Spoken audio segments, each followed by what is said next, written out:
வணக்கம் நண்பர்களே, இது தமிழ் நண்பன் ஷார்ட்கட் சேனல். இப்போ நான் பார்க்க போகிறது அங்கன்வாடி பணியாளர்கள் சம்மந்தமான தகவல்கள் தான்.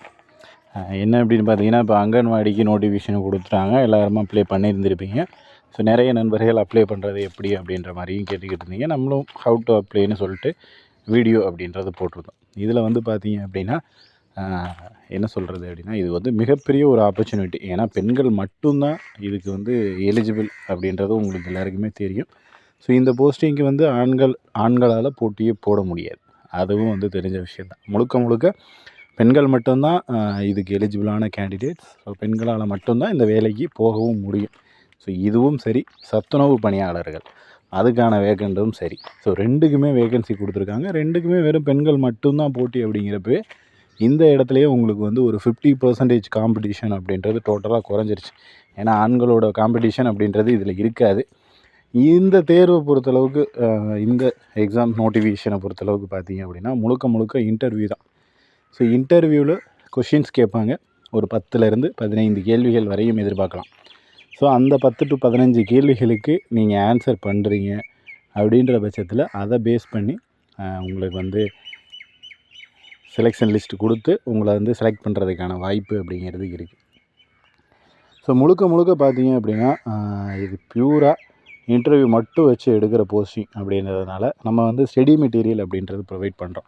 ஸோ இந்த ஸ்டடி மெட்டீரியல் பார்த்திங்கன்னா இன்டர்வியூ அது சம்மந்தமான ரிலேட்டடான கொஷின்ஸ் எல்லாமே வந்துடும். A to Z நம்ம கொடுக்கறத மட்டும் பார்த்தா போதும்.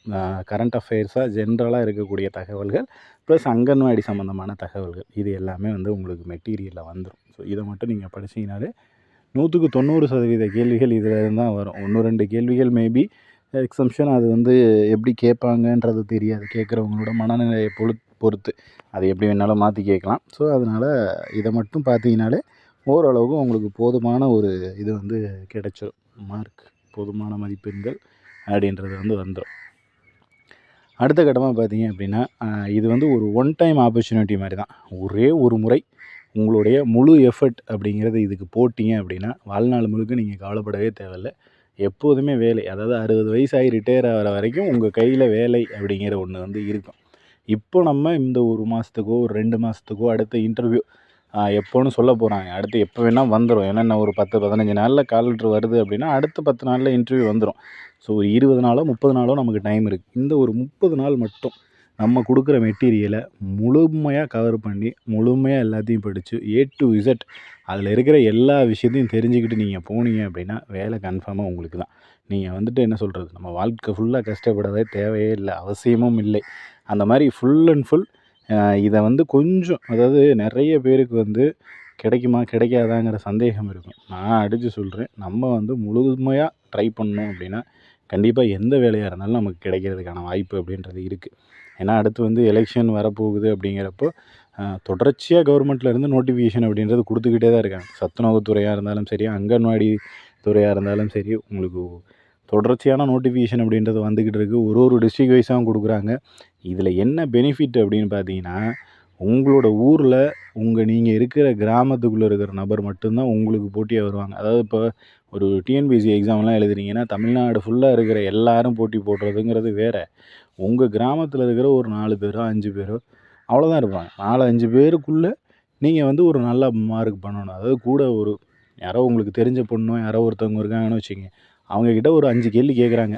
அவங்க 2 கொஷினுக்கு ஆன்சர் பண்ணுறாங்க. நீங்கள் 3 கொஷினுக்கு ஆன்சர் பண்ணால் நீங்கள் தான், உங்களுக்கு தான் வேலை. அவ்வளோதான் விஷயம். அதனால் அதை நம்ம வந்துட்டு இதில் ரொம்ப காம்படிஷன் ரொம்ப லோங்க. ஈஸியான வாய்ப்பு அப்படிங்கிறது இதுதான். ஏன்னா வந்து ஆண்களும் போட்டியில் வர முடியாது. அதை விட மெயினாக இப்போ பக்கத்து ஊருக்காரங்களோ இல்லை வேறு கிராமத்தில் இருக்கிறவங்களோ உங்களுக்கு போட்டியும் கிடையாது. அதை விட இன்னொரு பெனிஃபிட் என்னென்னா உங்களோட கம்யூனிட்டியில் வரணும்.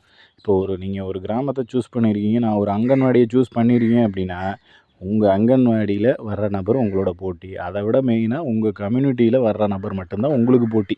ஸோ மினிமமாக பார்த்தீங்கன்னா ஒரு போஸ்டிங்க்கு ஒரு 5 பேர்லேருந்து 10 பேருக்குள்ளே போட்டி போடுறதே ரொம்ப பெரிய விஷயங்க.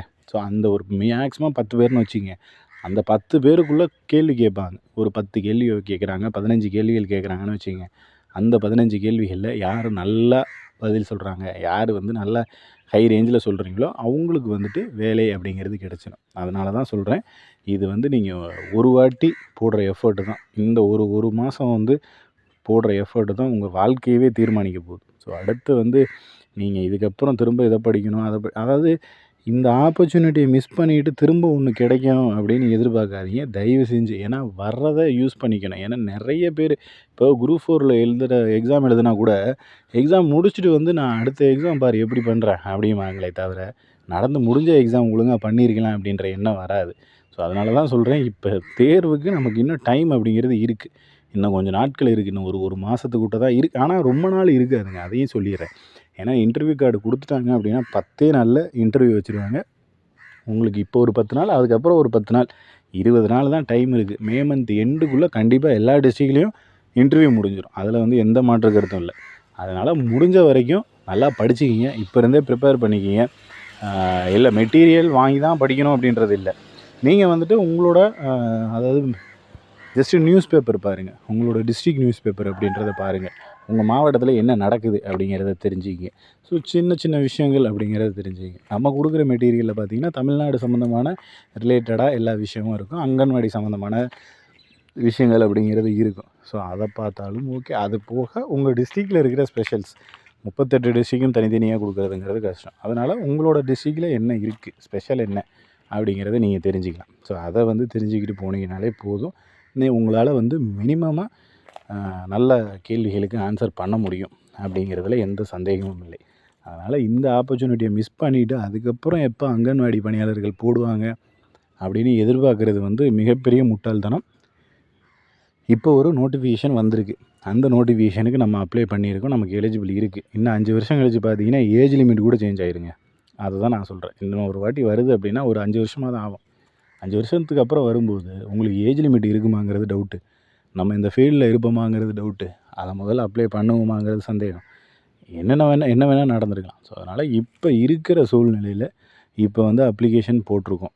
நம்ம வந்து இதுக்கு என்ன பண்ணலாம், அதாவது வாழ்க்கையில் என்னென்னமோ பண்ணுறோம்.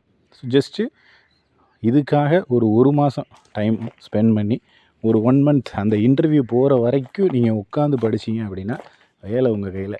அவ்வளோதான். ஸோ இதுக்கு மேலே வந்து எக்ஸஸாக இதில் சொல்கிறதுக்கு எந்த விஷயங்களும் இல்லை. ஸோ தொடர்ச்சியாக அங்கன்வாடி சம்மந்தமான அப்டேட்ஸ் எல்லாமே நம்ம கொடுத்துக்கிட்டே தான் இருக்கோம். ஸோ அடுத்தடுத்து பார்த்தீங்க அப்படின்னா என்ன அப்டேட்ஸ் நடந்துக்கிட்டு இருக்குது அப்படிங்கிறதும் கொடுக்குறோம்.